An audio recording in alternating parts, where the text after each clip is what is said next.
You may remember that yesterday we talked about the conscious mind only occupying approximately 10% of all the mental activity, whereas we said the subconscious mind occupied 90%. We can further actually break down the subconscious mind into unconscious, and these are things that regulate our heart rate, our breathing rate, our digestion, etc.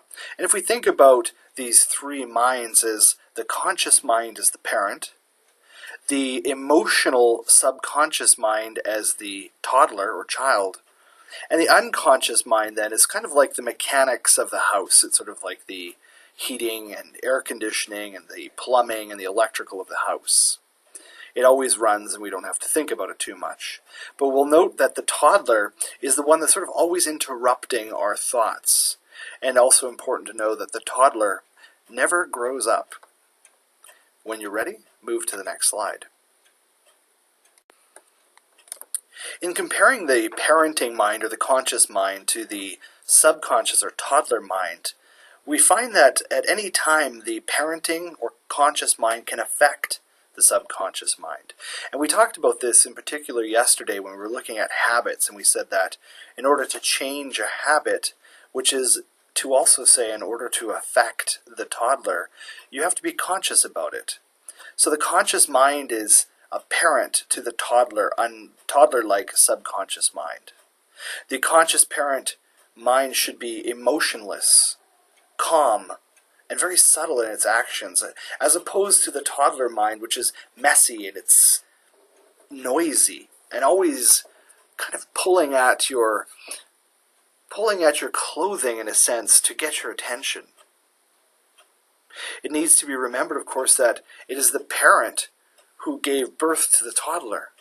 So in other words, any undesirable traits that we see in the toddler, we have to take responsibility for. We did do the training. And, as we saw yesterday, we can begin to undo some of the training if we don't like it. When you're ready, move to the next slide. Continuing with the analogy of the toddler being the subconscious mind and the unconscious mind being the mechanics of the house, we can see that the toddler can have significant detrimental effects to the mechanics of the house. The unconscious mind, if it's continually running negative thoughts or having ruminations about regret or unfulfilled goals, it can actually affect the mechanics. It can affect our physiology, causing our heart rate to go up, our blood pressure to go up, our breathing rates to go up, certain hormones such as stress hormones such as cortisol to be released. When you're ready, move to the next slide. If the toddler has begun to wreak havoc on your own mechanical systems of your house, know that you can fix these things in an emergency. Well, of course, not literally using duct tape as we see in the picture to the right, but by consciously engaging our conscious mind, we can actually have an effect on our heart rate, an effect on our breathing rate, and even affect hormones. Of course, the long-term solution isn't jumping in an emergency, but rather beginning the retraining process through meditation to retrain that toddler mind. When you're ready, move to the next slide. So conscious parenting again the subconscious mind, is something that we do through observation. Through meditation we can go into a state where we're becoming the observer of the habits, understand how these habits are affecting the mechanics or the physiology, and not trying to reason with the toddler mind, but rather to observe, to quietly console it, and just let it settle down. Change happens with quiet consistency. The toddler can begin to relax. When you're ready, move to the next slide. The role of the conscious mind is, again, to observe and to become aware of what actually is being said. If the toddler is upset, allowing our conscious mind to be upset isn't going to help the situation. It's through regular meditation where we can begin in that silence to observe the chattering subconscious mind, that we begin to understand it. And through understanding, we can begin to restore homeostasis or balance back to our physiology. When you're ready, to the next slide. On the next slide, I'm going to guide you through a meditation that is about just bringing peace to your inner child or your inner toddler. Learning how to, again, observe and go within, but to be a conscious, gentle parent to your subconscious mind is the best way to effect change. If you're ready to begin this 5-minute meditation, advance to the next slide. As we have done with previous meditations, find yourself into a comfortable seated position that's upright, hands symmetrical, feet flat on the floor. As always, it's generally helpful to have your eyes closed through this guided meditation, which will be approximately 5 minutes. It will start with the sound of a bell and conclude with the sound of a bell. When you're ready, we'll begin.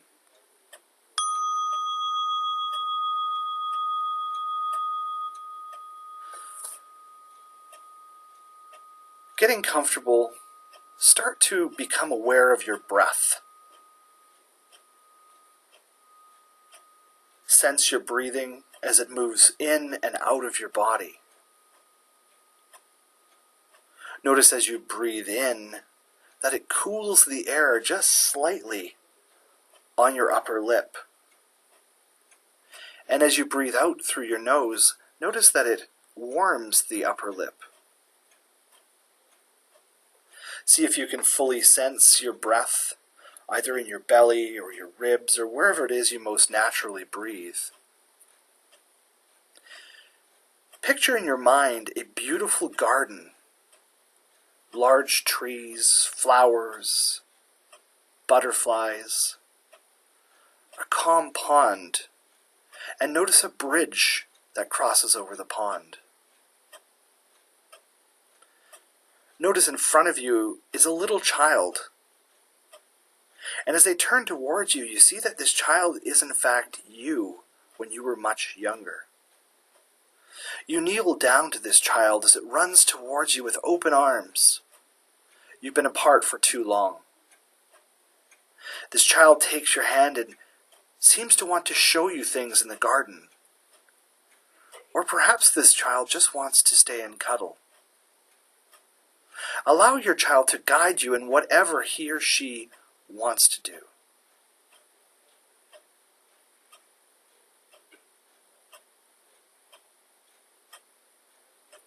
Your child has been hurt over the years, sometimes by others and sometimes by you, with thoughts of things such as inadequacy or blame. Recognize the pain of this child. Don't judge. Just simply understand.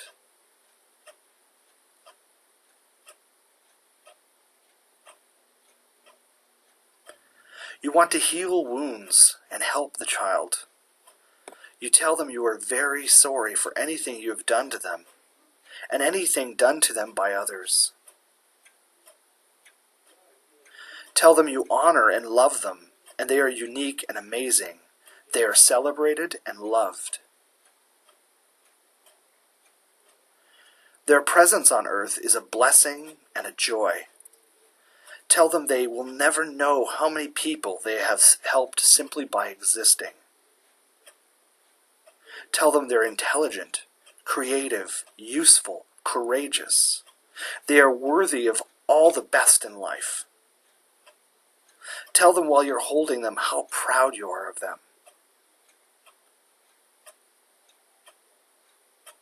You absolutely approve of them and encourage them, instilling confidence and security.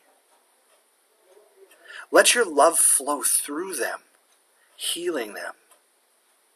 When you let go of your child, notice that they are smiling and there's a beautiful light surrounding them. You sit there as they wave to you, as they run across the bridge, carefree and happy. Holding this image in your mind, Know that you have healed this child. And know that whenever you need to, you can return to this garden, meeting up with this child, reassuring them, comforting them, and loving them. Spend the next minute in silent meditation. The sound of the bell will conclude this meditation.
This concludes the meditation of Parenting the Subconscious Mind, Day 5 of the Be Well Mind and Body 30-Day Challenge.